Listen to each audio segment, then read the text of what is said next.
Oh, I was muted. Hey, welcome to another part of Yumi Not Live with the Overwatch Pachimarchi series. They got all these cute little Pachimaris. We're gonna try to unlock these for the Pachimarchi challenge because we have to. Duh, it's the rule. We don't have a tank, and I'd rather not do a diva just yet. So.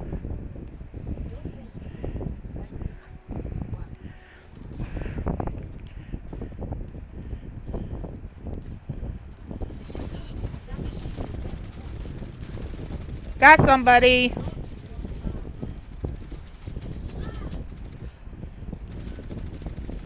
Oh.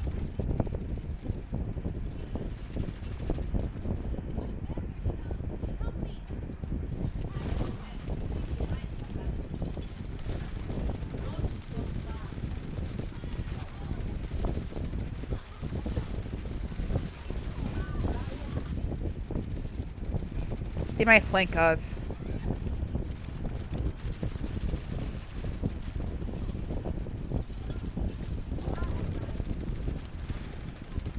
We're down 2 people.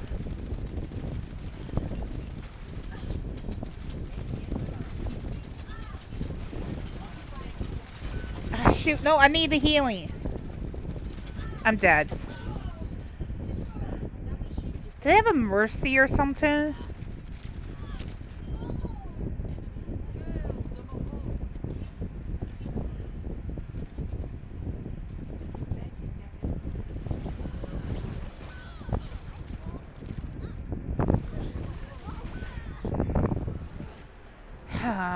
That sucks.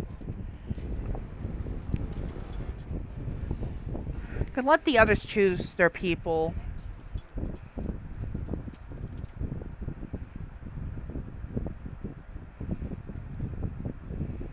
So I get a good idea of what I'm doing.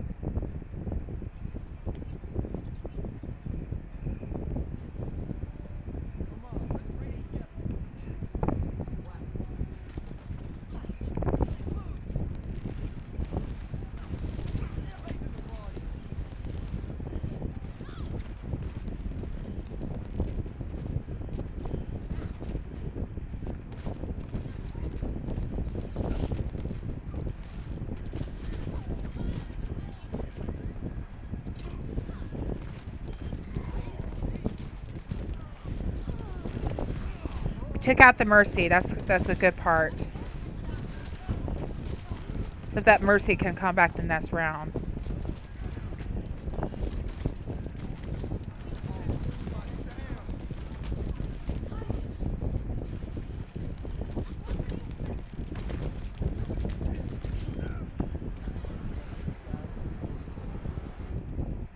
Alright, we gotta win.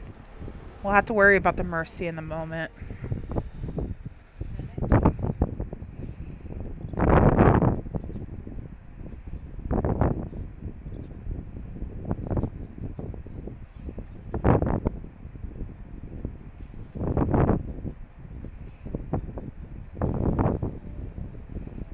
The one I should be prioritizing most would be the Winston. If he decides to move. Oh, shoot.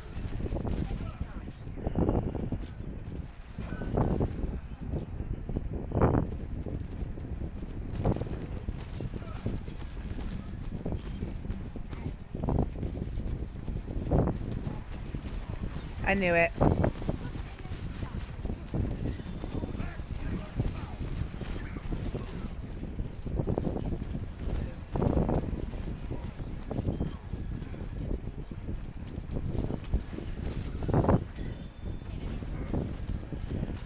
Prioritize the mercy. Let me heal you.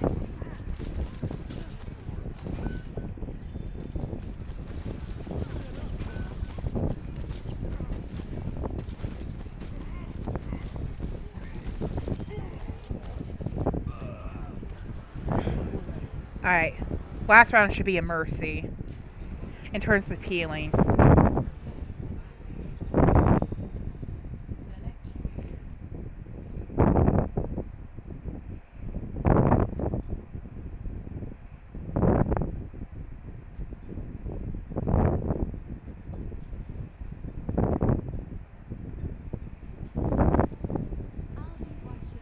Alright, my time needs to split up amongst all these people. Bastion can technically heal, but I'm gonna have to split my time between all of them.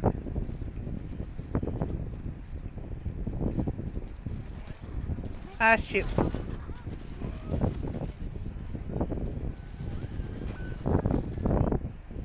Where are you?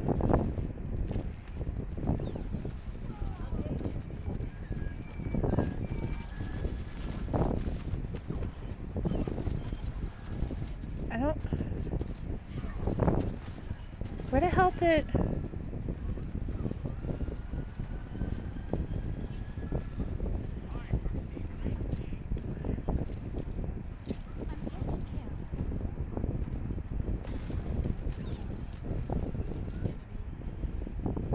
I didn't even know where the... I didn't even know where what's his name went.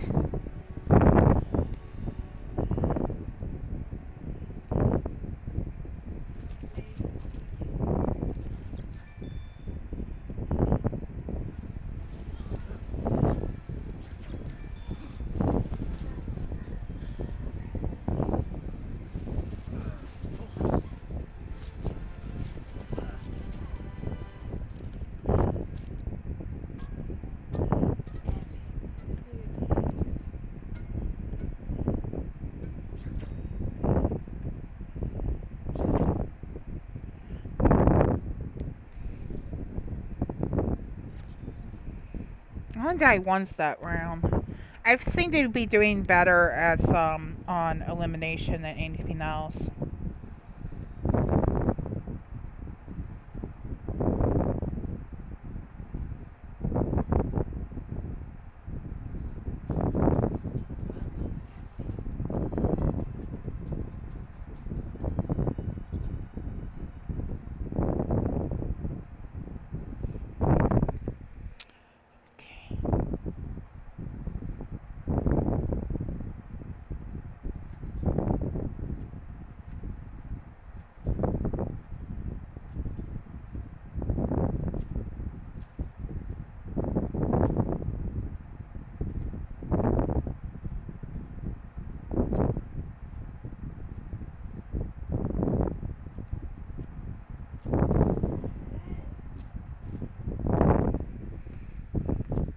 Alright, I'm gonna turn off my webcam for a moment.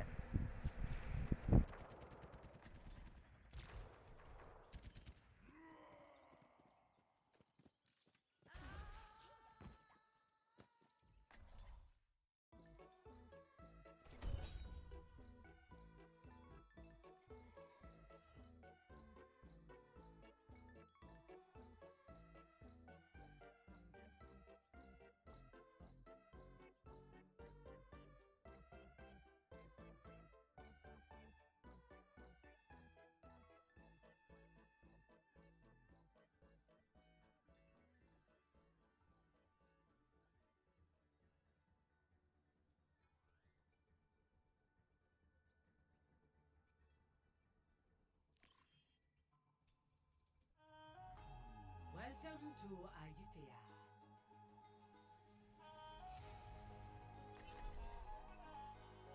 Prepare for battle. Select your hero.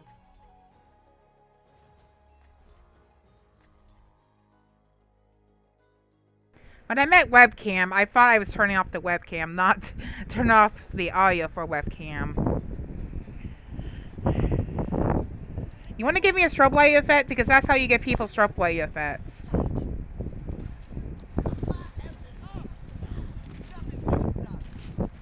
Where the frick is everybody going?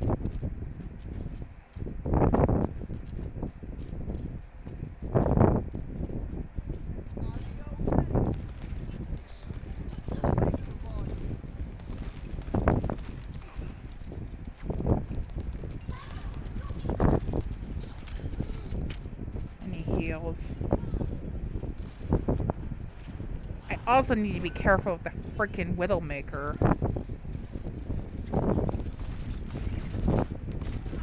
I'm stuck. No! Oh shoot, no, I didn't have my thing active. Oh, I was gonna boop him. This is the bad first round.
trying to block my path.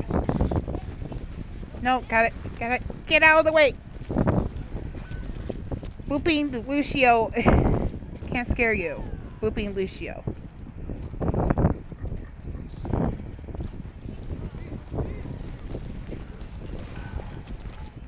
Hold on. No! Damn it!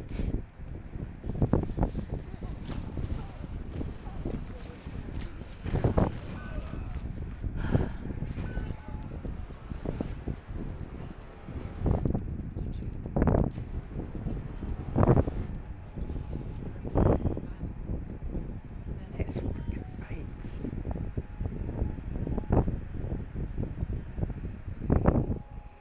And of course, OBS decides to have a little timeout again.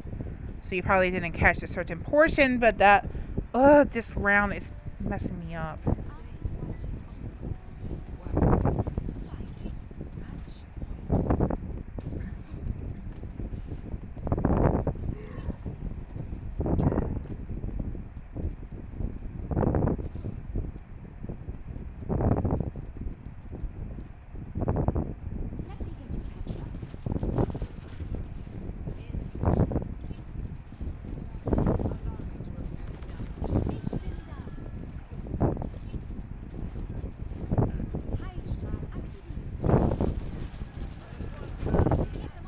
Where is he? There you are.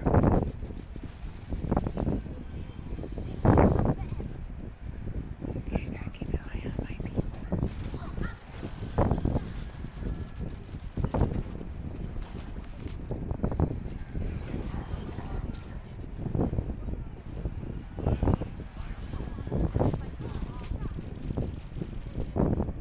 Of course, OBS is going to have some hiccups in the streaming recording. Nothing I could do about that.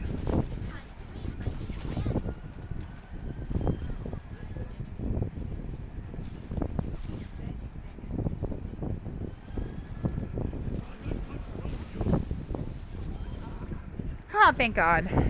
We won. It's 1-2 though. It's gonna be really tough for the last.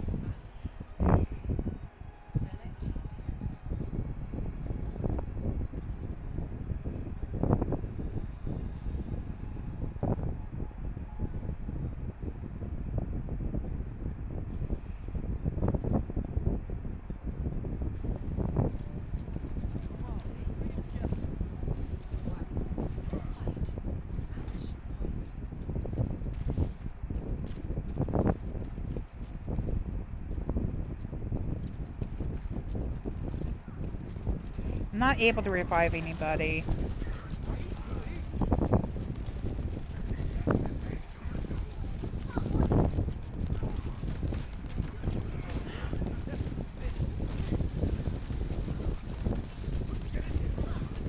No! There's a bash. Oh my God! There's a cat layer over there.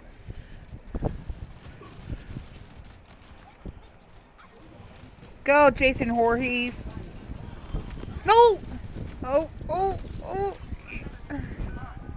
That sucks. Jason Voorhees couldn't recover from that.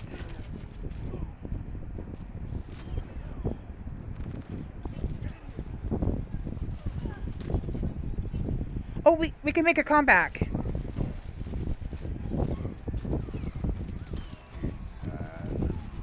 Go! She's all by herself. Thank you.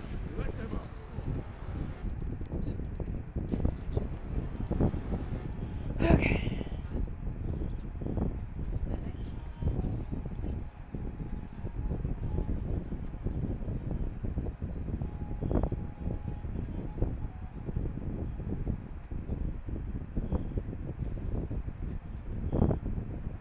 Did we use 3 healers earlier?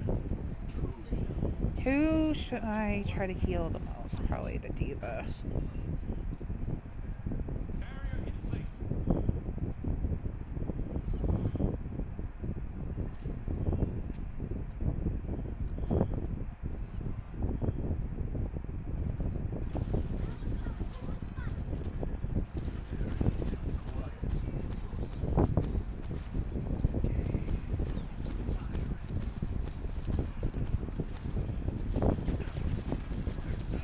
Back up, back up.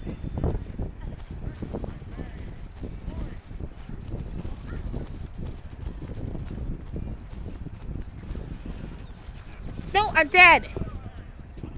Frick. That's not good.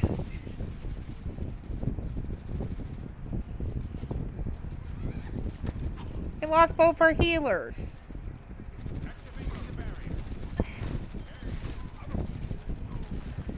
They have one healer left.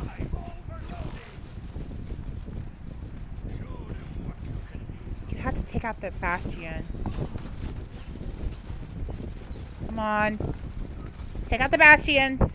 No, no, no, no. Heal, heal, heal. Oh, that's right. You can't really heal. You can only give yourself 100 HP boost. Buff. Buff. It's called a buff. I think it's a buff. Don't you dare fall off the edge. I thought they already took care of a couple of people by now. How are they? Oh my god. Ah! That suck.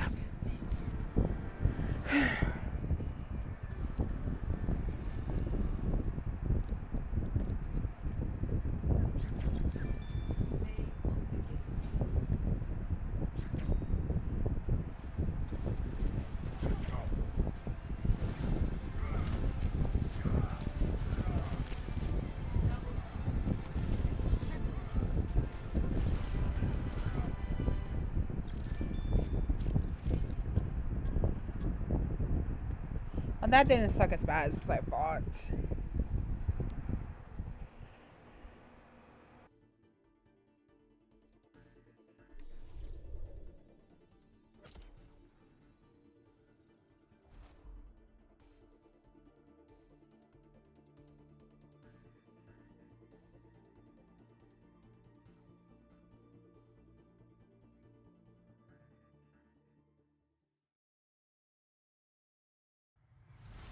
Arriving at Eco Point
Prepare your defenses. Select your hero.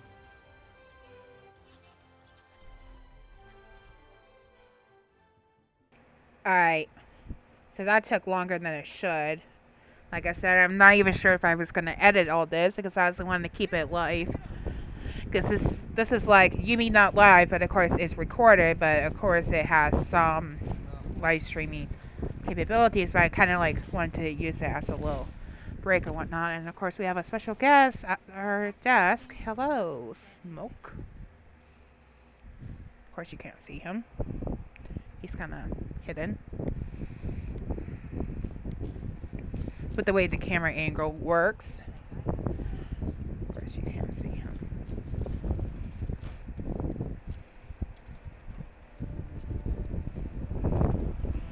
Okay, I'm getting a bit too cold. I'm going to turn down the...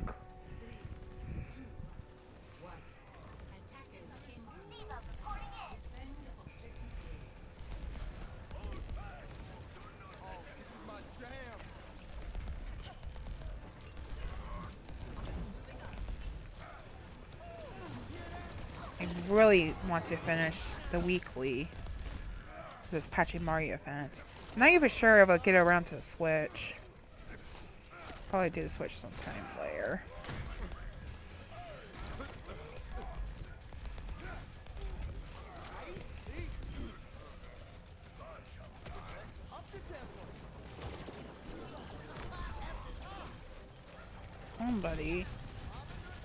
Somebody's at the payload.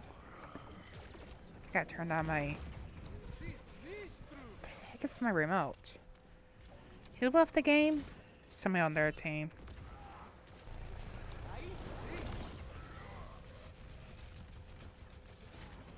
Mayhem can get really chaotic. It's like a chaotic evil. Because everybody is double the rate. It's like... Of course, if you're playing as Mei, you could get like super toxic during payload escort missions. Because you could just like hit the ice wall and then you could just freeze yourself, and then you could hit the ice wall and then you could free yourself. And it's like...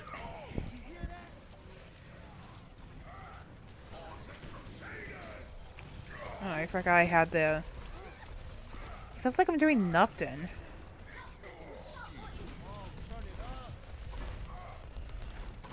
Your boost for getting the Of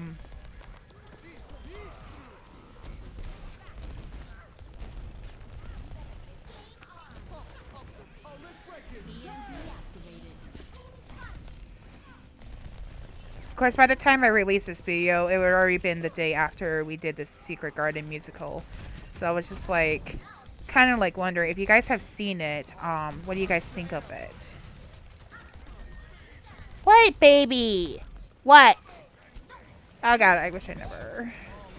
I'm dead.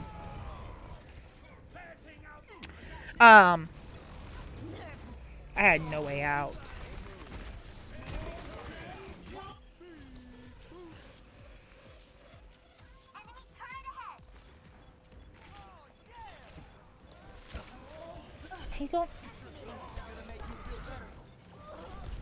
I don't know what you want.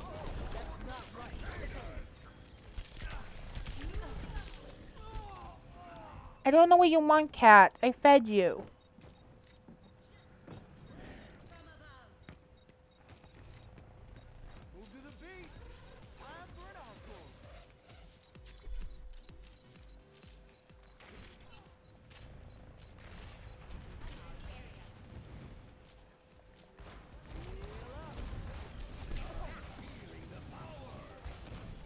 What was I going to say?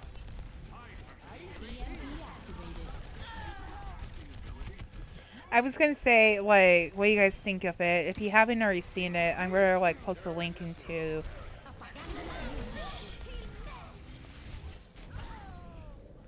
Why? I could probably gotten away faster if I just released... What the... My cat confuses me.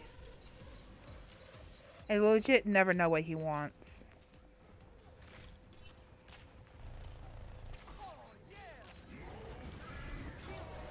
knew you were up here. I just don't know where you went.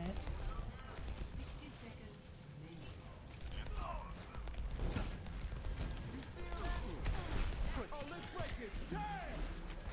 Sorry.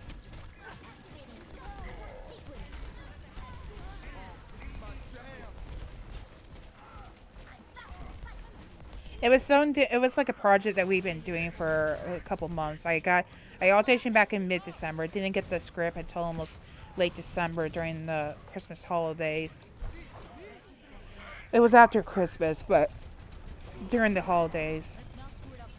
And then I got to do the rehearsals and whatnot. Like the first couple weeks, like I only went to like a couple rehearsals. And it was kind of funny because like I had so much free time because of my part in the play was very small, but it wasn't like, yes, I was part of it was a very important part, being part of the chorus and having that bit, like every part is needed, but it's like I on the schedule I was like, wow, I don't have to be here until later this week. It was just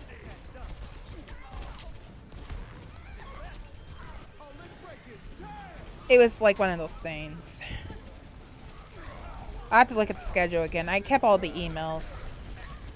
And of course, my after I got the CD, because I didn't really want to use Dropbox, I got the CD for the songs, and like it worked the first time I was using the CD, but then it didn't want to work afterwards. Oh wait, one.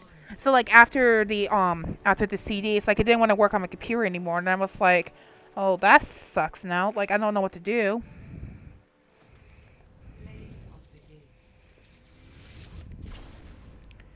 It's like I don't.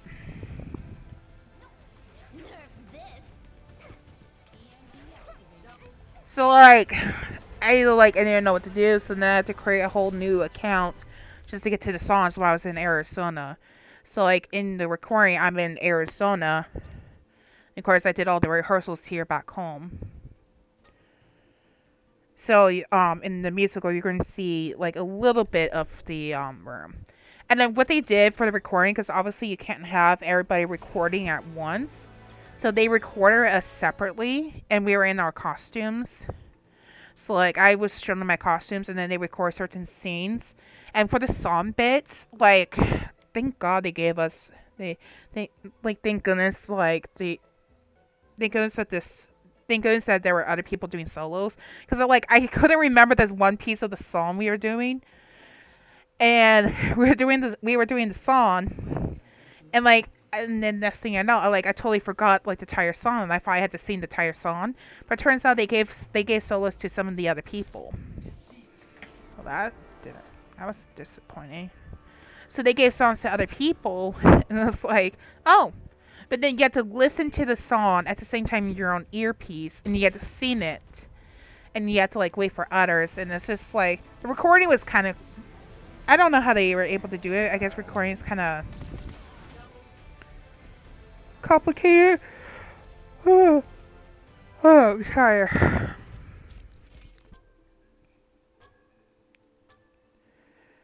So, they had to do the recording. Cat, you're bugging me. They had to record us separately. And they had to put it all together for the singing. But then when we get to doing the lines, we have to record it all together and then take different turns and make sure it's edited and all that stuff to get all the right dialogue in. So it took our director some time to get it through, but we're finally getting the chance to release it this week. So it got released this week, and I can't wait to share that all with you. If you haven't already seen it, like I mentioned, I posted that thing on. I'm tired. Discord talking about it. What, baby?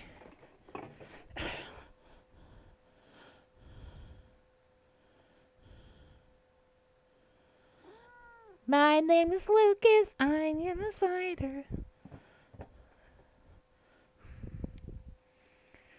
But yeah. So they recorded us separately. We have to listen to the music. We have to enter our timing at the right moment. We can't really look at our script. We have to try to memorize it as best we can. I would memorize my lines. like I remember my lines. It was just more of the song process. Like I knew the tune, I knew where to hit the notes. It was just more when to enter because you can't like take breaks in the song. You have to be there the entire time and then come in when it's on your cue. So it's a lot different from regular theater. But since it was done over Zoom, everybody has a piece and they're all on the screen at once and stuff like that. Arriving at Watchpoint Gibraltar. And the theater company is called Theater Goes On. It was created during the time of the pandemic. Because, like, everybody, like, we had all these community theaters and they set up their shows for the year and what they're doing. And it's like, when the pandemic hit last year, it was like everything had to be shut down, no live performances. And it kind of sucked because there was these musicals that were set to do stuff and they couldn't do anymore. And then I guess people had the idea of like when Zoom and like go-to meetings and all that stuff and saying they can recreate musicals. It was all the better. That way it gets to more people during this time. And that way people can like actually look at musicals. Even though it's not really a long musical, the one I was in, it's only like 30 minutes. It's still really, I'm really proud of my experience of being a part of something that took place during the pandemic. And that I was able to get back into musical theater and something I was able to do on my own time. So I didn't have to worry. Because at the same time this was going on, I was taking my psychology course. And I was taking that psychology course, and that was just really hard on my mentee. And by the time we pretty much finished rehearsals, I finished up my psychology course. And then by the time we got to the recording dates, like our final, dress rehearsals, the final live recordings, all that stuff, we finally got to being able to do. I was already in my math course, and the math course took me like 2 weeks just to do, like almost a week and a half actually. So I started my math course immediately right after I finished my psychology course. So I was like, as soon as I found out, so I took the test first, and then at the same time was writing my paper. So I not only for the psychology course, not only did I have to take a course you blocked me off. I had to take not only I had to take a test online, which God that I also had to write a paper, so I was kind of doing both at the same time. It's like, oh, this is how I'm going to study for the exam. I'm going to study for the exam while doing this paper because I had to look for the paper. I had to look at 4 age groups or 4 groups. So like elementary, middle school, high school, and special needs.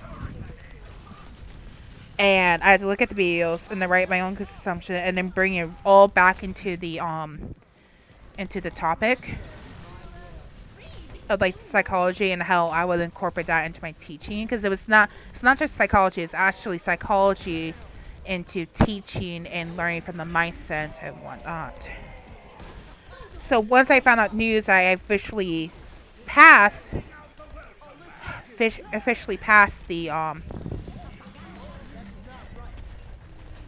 paper because I already passed the test. The test was the hard part.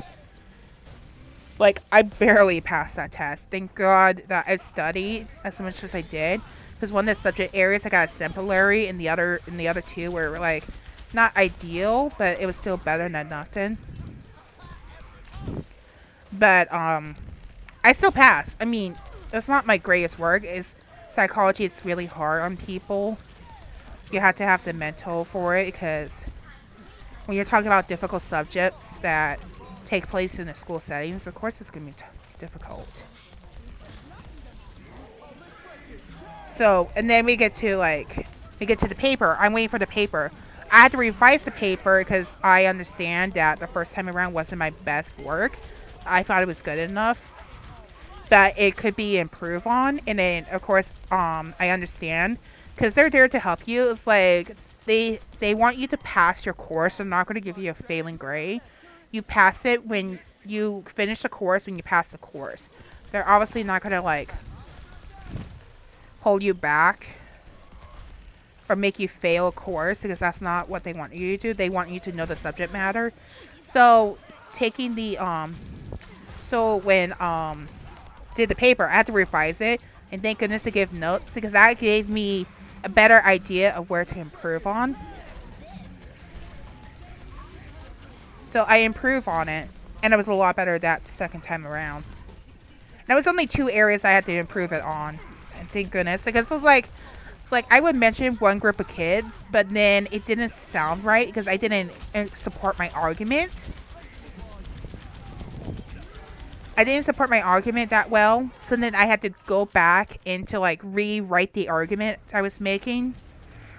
I was not making an argument paper. It was more like I need to make a support. I need to have. So I was like, it's like a thesis. You have to like support your thesis type thing. You have to support the subject matter of what you think of this group of kids, especially regarding the high school unit. And that makes me sad. These kids are in high school, and I can't dwell too much into it, but these kids are in high school, and like half the class, they're pretty much not wanting to do the course. Not doing the course. They just seem to have a hard time because they're taking a math course. And of course, math, like that certain subject area of math when I was in high school was not like my favorite. But there were kids, it was like half the class knew the subject matter and the other half didn't understand it.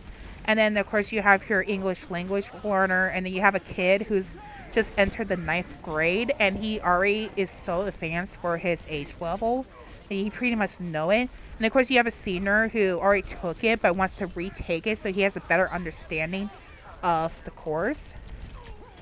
So you have a mixture of kids, and then compared that to like, I swear, like the subject there was like 2 subject matters. They were basically, so 2 age groups I did on basically had math as their main course of study. So the other group was basically the elementary kids. Ow! I got pushed back. I had nowhere to go. I got pushed back because of the whole warhog. That sucks. So you.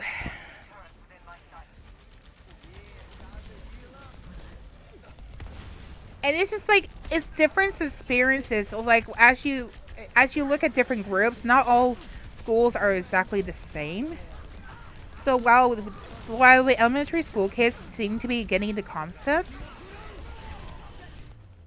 did we win? They got the concept, but it was like understanding the mind thought of like of doing a certain. They were doing angles and measurements and all that stuff, distance, and refer to airplanes for theirs.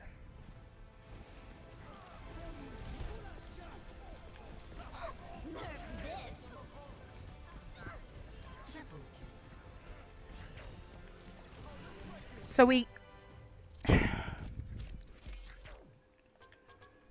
we get to, so I'm looking at this and I'm like, of course, like I think it's like not all groups of kids and not different age levels are gonna like learn the same or at the same times.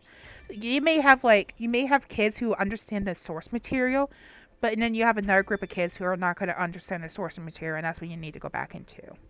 So that was the part. I was like, thank goodness that they were able to work with me on the paper and said, hey, I feel like you should revise this. You need to support your argument a bit more. So I went back, did the argument, went into it, and then finally finished it. And then when I finished it, I was like, oh, that's great. That's awesome. So I finally did all that. And then I had to wait for the paper to be submitted. I had to wait for the paper. I felt like I should wait. I didn't want to start the next course until I feel like the paper was good enough. once I figured out the paper was good enough, I went ahead and started my next course. And when it was the math course, as I'm looking at it, I'm like, because it's been forever since I took the first series of math courses for this particular degree. Like I took the first. This was like mathematics for elementary educators too. I took the first one back in college, but that was like more than 6 years ago at the time. And so it's been a while since I took that particular subject matter. But when I'm looking at it, it's like this is what I mentioned earlier about knowing a certain term. This is what I mentioned in the earlier video, how knowing a certain term, once you get a refresher, you're like, oh yeah, I know how to do this. That was the same way for this particular math course. I look at the equations. I'm like, oh yeah, I know how to do that. This is like basic. I was like, this is easy. It's like finding out x and y and solving the equations. Of course, functions really got to me. Like they were not my forte. I'm like. Especially when I got to the test, and I'm like, I'm having a hard time in Arizona because at one point my sciences get so messed up. While I was in Arizona, I was like, I hope to God I'm not sick with the pandemic, because I just got done with recording my music, and I don't want to have to like feel like I got sick because of that. And thank God I wasn't really, really sick. It was more like sciences were acting up. Especially when I was just getting over an earache with the air pressure and coming from a cold climate and going to a warmer climate. So I was thankful for that.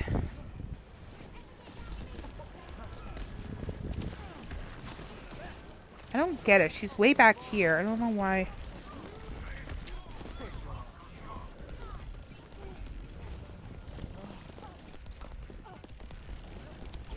I don't know why they would.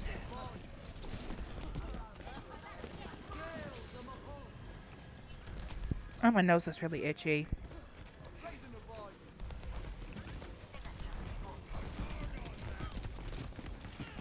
So we get to so I'm looking at the math course, and like once I look at it, it's like, oh yeah, this is stuff I learned when I was in junior high. This is simple. It's stuff I should already know in junior high. It was like that easy. But like I said, certain subjects, like certain kids don't learn at the same pace, and they don't know all their materials at the right time.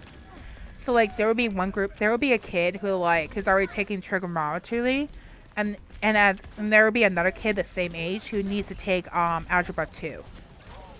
Is what I'm saying. It's like not all kids are gonna learn at the same pace. They're not gonna know better. We're not all created equally. If we were all the same, it would be a boarding world. So there's differences between everybody, and I think knowing how to cater to different kids' needs and how to help them is better suited for that.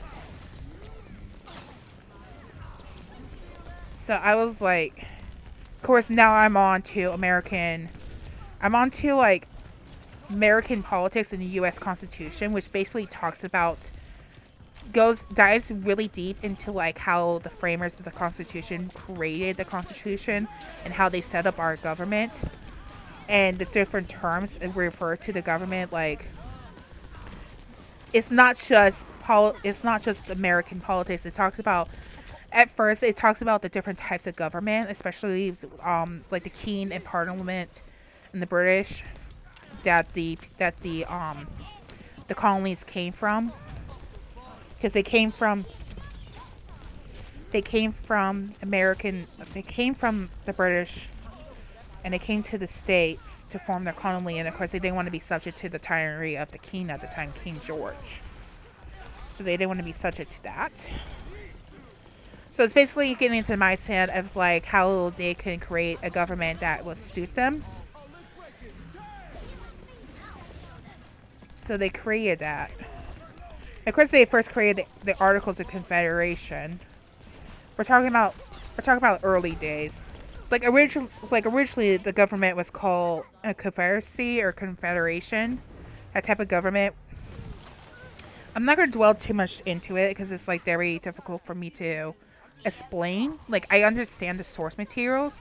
When I try to talk about what I'm learning, it's kind of hard for me to explain to others without getting into the whole politics system. And they also explain the differences of what is politics and what is a government. Sometimes when people think of politics, they also think of government, and when they think of government, they think of politics, and they're not always one and the same. Like they could be, but they're not really. So it's just really difficult for me to explain this. And there's a lot of good YouTube channels out there, like Crash Course. This diva's pissing me off.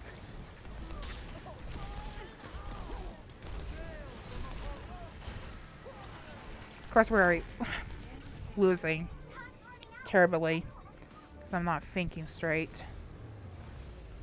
But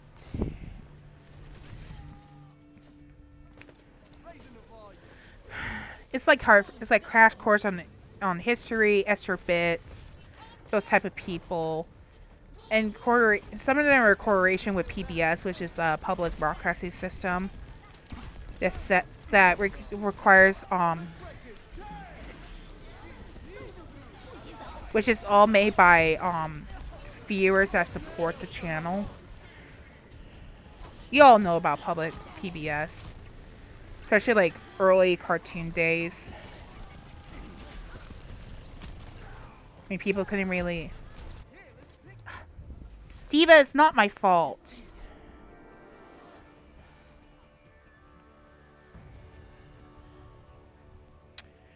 I'm only one healer.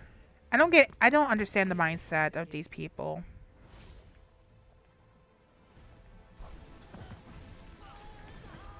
I'm only one person. They get upset with me when I don't do things a certain way. And they get passive aggressive into their comments.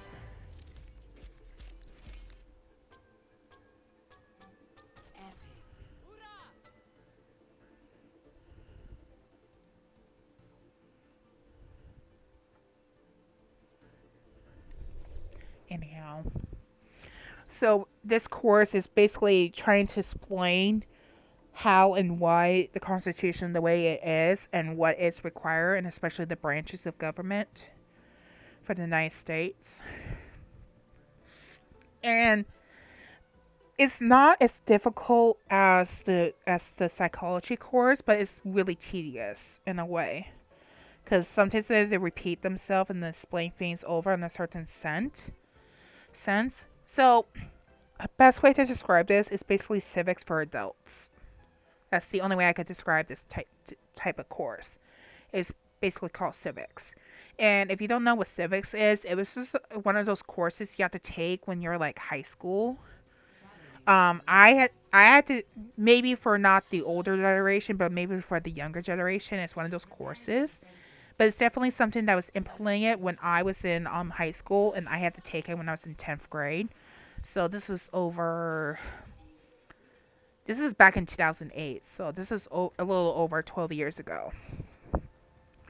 It was right during the recession, and at the time, and it was Barack Obama versus John McCain for the presidency to be the 44th president of the United States, right after George W. Bush.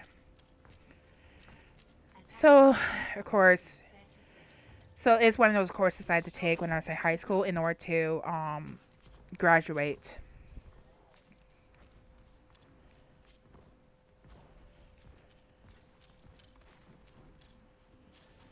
Was I really?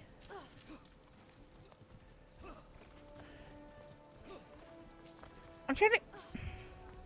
Was I really 10th grade or was that 11th? No, that was.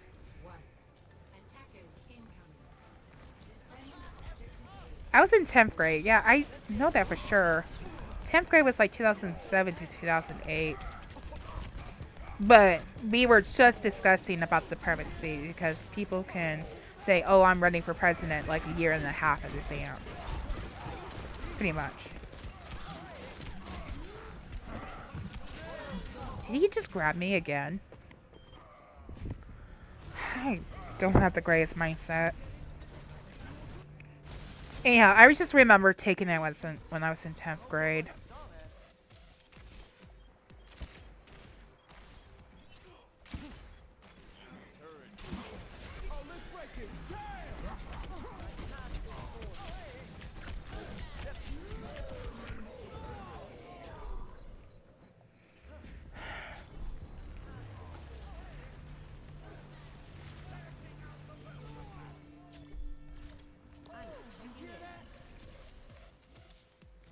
Getting really tired of this.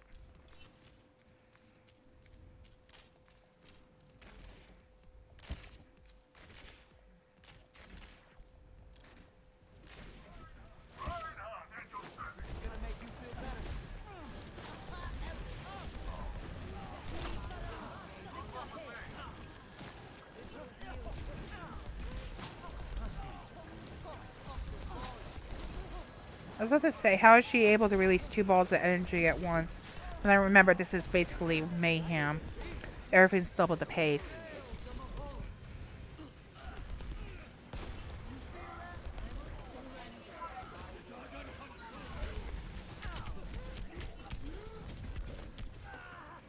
I don't get it. I'm often guilty of that. Like, I would chase after people if it'll help me get a kill. I am guilty of that, but in some cases I try to back off because I understand it's like not really okay to do that. Like, you should stay by the payload. You shouldn't get like, ow.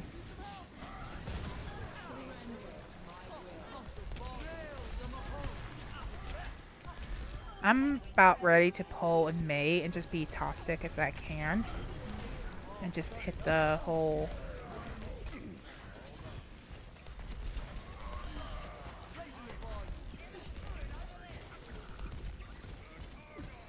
Like, I often... Yes, I understand I want to get a kill and help my team, but if you just basically chase after the person...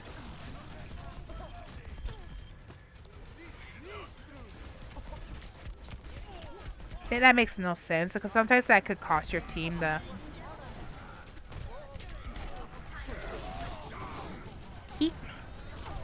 Get off my butt. See, like, that Reinhardt came after me, and he eventually got... It's like, he came after me twice, you saw that. And then he eventually just got destroyed by... Oh, God.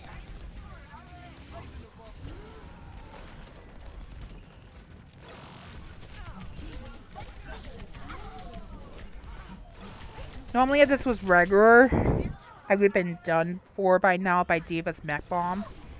But because Lucio has 400 health, he's only able to take a certain portion of that damage. Like, I'm thinking 2/3 if he was at full health. That's why when I'm doing the whole Lucio ult, I have to be careful.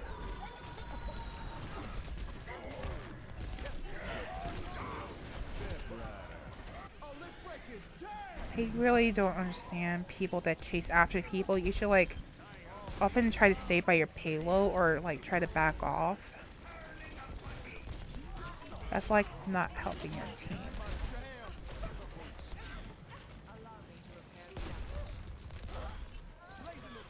I often... It's like, my own team, like, when I'm on teams like that, they're often, like, teams that will do that, they are guilty of, like, if they know they're winning, they will often, like, camp near the spawn point and just do it. And that either pisses off the other team and they have it so they're able to release their ultimate, or they're just doing it until the other team decides to give up and won't fight anymore. If I know we're in the lead and that they're trying to spawn, if they're trying to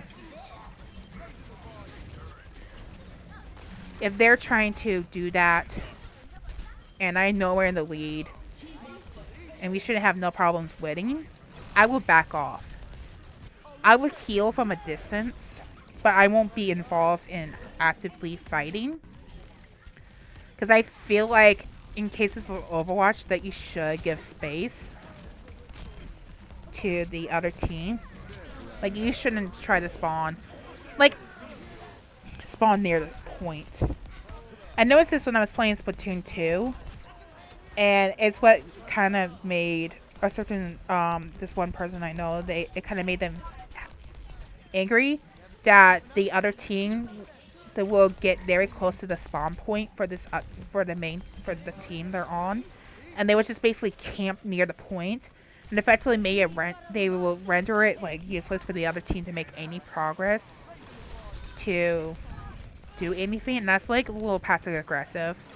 That should not happen in the place. Because I get mad at my own teammates when they like push beyond what I feel is safe. Like if they decide to get super close, that's on them for getting super close to the other team, and they end up dying as a result, and then they get mad at me because I'm the healer and they want heals. I'm not going to risk myself getting close to the spawn point just because they decide to get close to the other team to get kills. And then of course they're going to need healing, or thanks.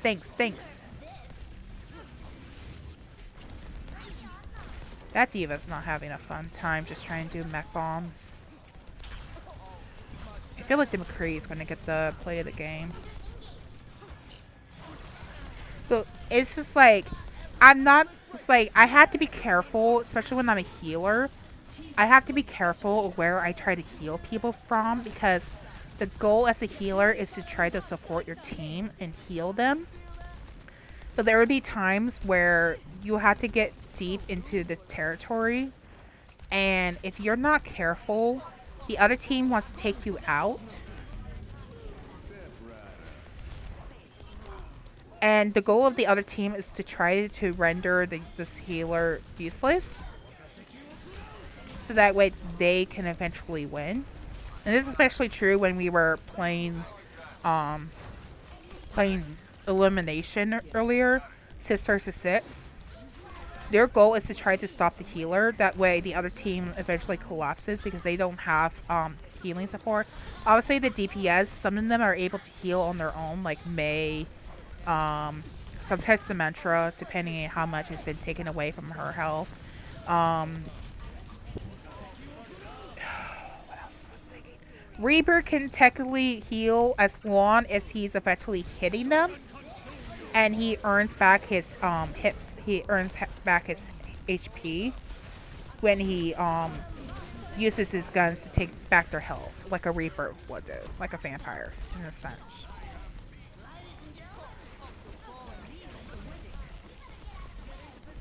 And then Soldier 76, he could set up a camping spot, pretty much. I call it a camping spot, and set up his I'm dead. See, this is why I try to back away when I try to, so that way I can live a bit longer. You always want to back away when you need to.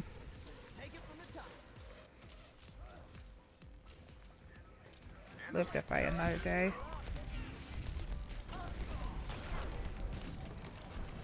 Of course, I was on a 10 streak. I always try to keep my ratio at least for 2 eliminations for every death. No! There.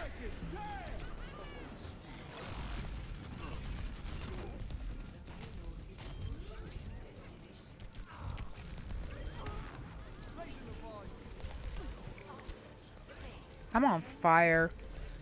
I haven't noticed how long I've been on fire for, but it's been a while.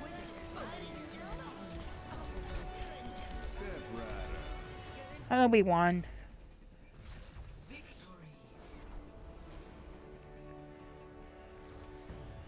I may not understand what I'm talking about, to be honest. Yeah, I knew that McCree was going to get play of the game.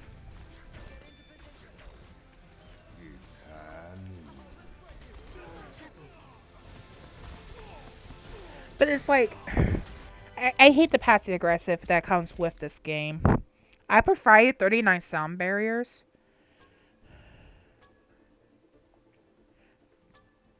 That took a while. Especially, oh my god, the teabagging. I freaking hate the teabagging. There's a there's a way to teabag. It's basically you when you go to kneel, because there are sometimes kneeling as a character is especially useful when you're trying to get low on the ground and hit, if you know what I'm saying. So you're trying to get low on the ground and you're trying to hit, especially if you're like a sharpshooter like Ash or Widowmaker. But when people, oh my god, I freaking hate the teabagging. Especially when people repeat teabag, especially they're doing it on top of you. And of course, it's kind of subtle for some people. Like they would do it subtly and then move, or they would do like an emote. Sometimes I accidentally activate the emotes on accident. Like I didn't mean to activate the emotes. Like especially when I press down on the D-pad and I'm trying to thank somebody, and of course the emote comes up, and I'm like, why did I have to place that right there? But especially the teabagging, it's like it could be subtle or it could be very excessive, and especially when it repeats over and over again. Like if a particular person is on you a whole lot, and they're constantly getting kills, and they do it over again, it gets really aggressive, and it's kind of hard to deal with. And in my case, I sometimes want to go after that person and take it out myself and return the favor. But sometimes I don't even do that. This is one case, I would even try to shoot at the body. I would just like, after an enemy has fallen, I sometimes would shoot at the enemy because that's how stressful it was. And I got really upset. It's like, this is how much stress you caused me. And I go, especially when I'm diva.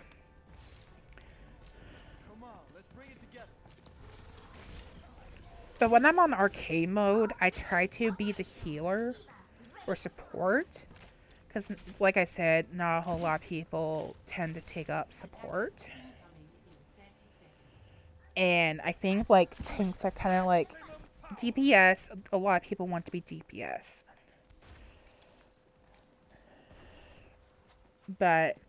And sometimes when you're on tanks, like usually a lot of people will try to take up Diva or another tank that's very popular, mostly Diva, because she's easy to know, but she's kind of hard to master.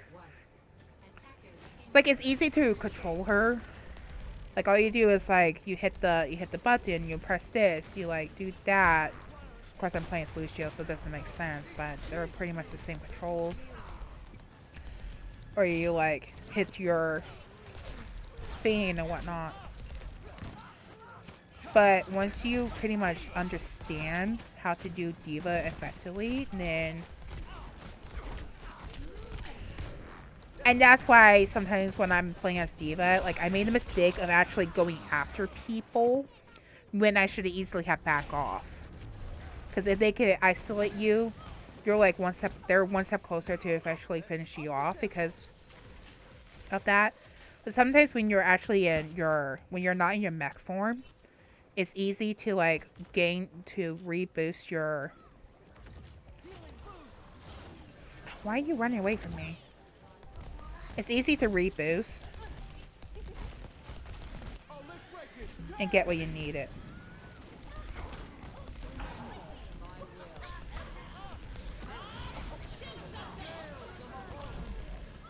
Sometimes Mei can be very toxic. Of course, I'm playing as Mei. She could be toxic to her own teammates. Especially in the beginning. She could easily put up an ice wall and it will delay the team to getting their next station within a matter of seconds. Well, I didn't expect that to actually happen. I thought it was gonna take her longer to die, but apparently I got the kill for that, so I'm kinda happy. Lucio, when he's near an edge, is best to like push them over, because that's like pretty much the only way you could play the game is when you do environmental kills. Like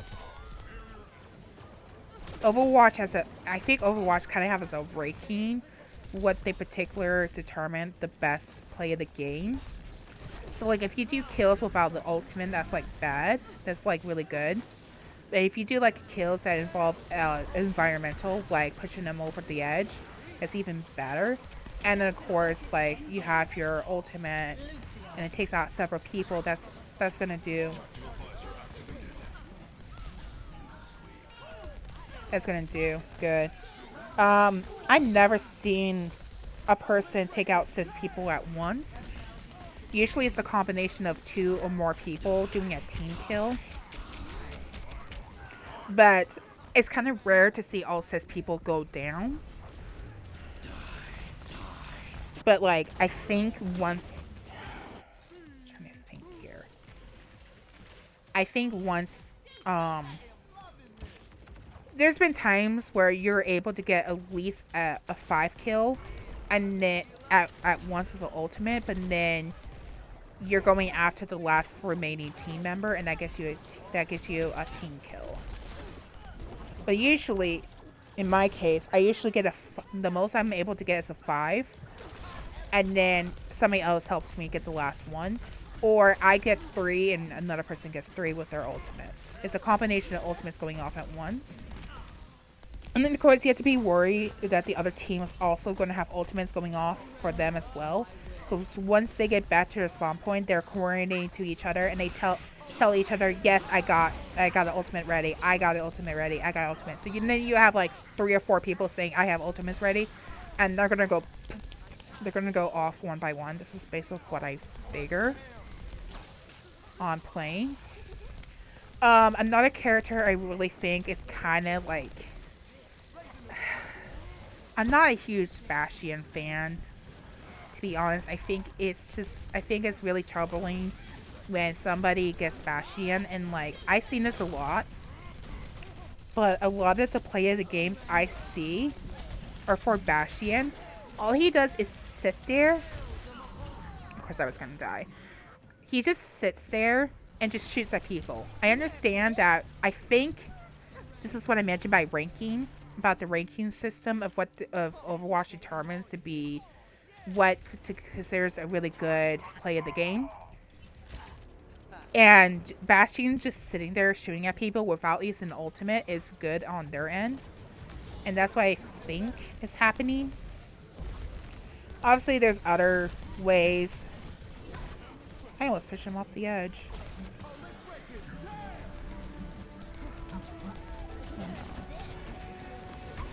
I got close. I wasn't thinking. I was trying to go after the Roadhog, but she was kind of aiming for me, so.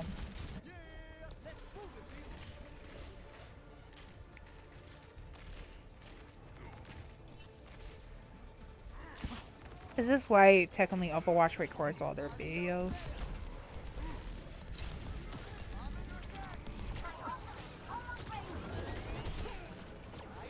Recording videos has become easier now with technology as it advances, and I think that's...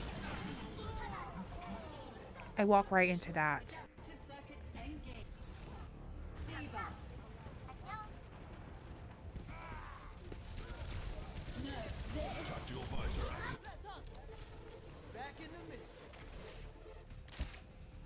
Escort missions are kind of hard during Mayhem. Actually, when you get towards the end game, it gets really tough. Why was I thinking? See, this is what I mean. They legit just chase after me just because.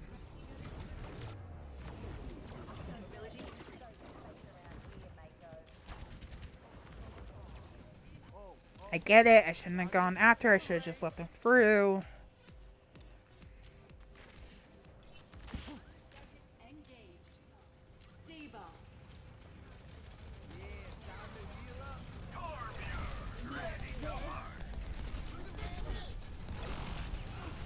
This is what I'm talking about. They're chasing after each other, and that's just disturbing.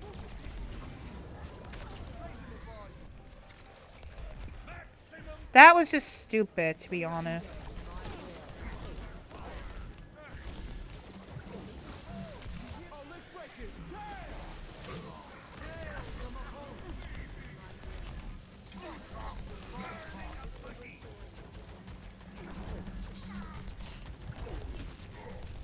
I think the spawn points. I think people spawning back recovers a bit faster during mayhem.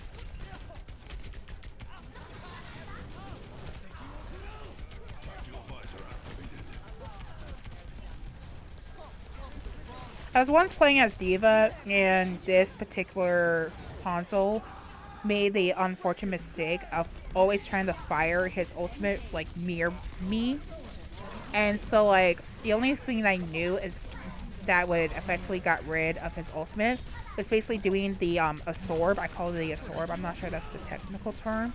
Basically, I was just absorb the power and like take away of it. So when you hear like a diva saying deny, it's basically just like denying that portion of the ultimate, and I figured that out kind of quick. It's like, oh, this Hanzo keeps firing his ultimate at me. Let me just like stand right in front of him. You have to time it perfectly and precise, because like if you don't absorb it in time, that's gonna like mess up for your other team, for your teammates. And then of course you have to deal with the fact that you weren't able to absorb it in time. So like Hanzo really has to like effectively go to an area. Oh my god. This amount of divas, I swear. So here's what I'm thinking. So like Hanzo in general needs to sneak around and go to the other, like he needs to go to where people are not going to notice him. He needs to shoot where people are not going to be able to recover in time. He can't do it for long distance. Of course. And this is what I mean by the overtime. It's really hard to get a win based off overtime, because everybody's in mayhem mode. But he needs to get to an area that's like going to allow him back off. And of course, here comes the Bastion, because that's usually what happens when you're trying to win. And I honestly understand where they're coming from, but they're just going to set up camp at a particular area and just sit there and win.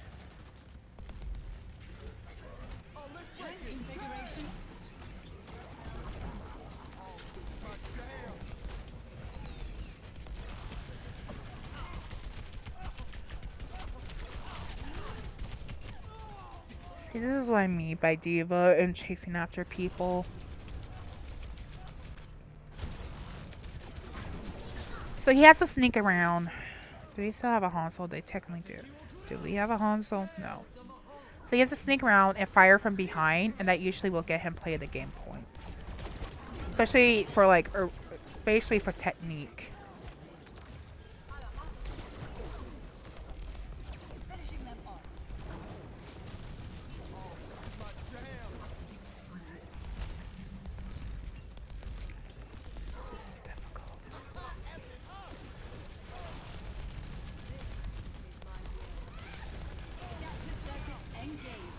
If I hear one more Diva or Bastion being used by Echo, I'm gonna freak. You shouldn't chase after me, Diva.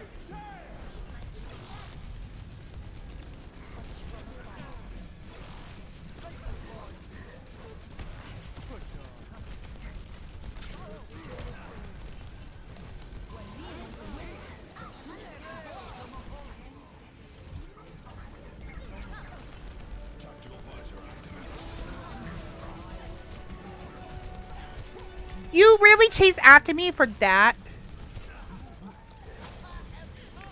Sometimes I just really wish karma was a thing.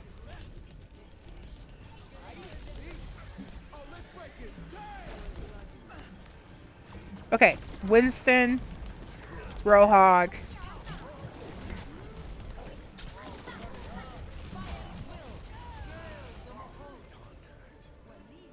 So, they have a Winston, they have a Rohawk, and a Diva. They have 2 healers and 1 TPS. That's different.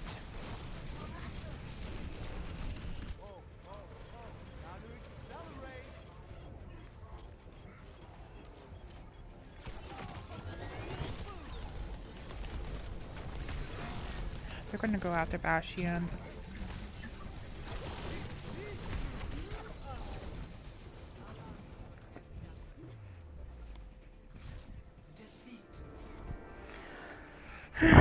Okay.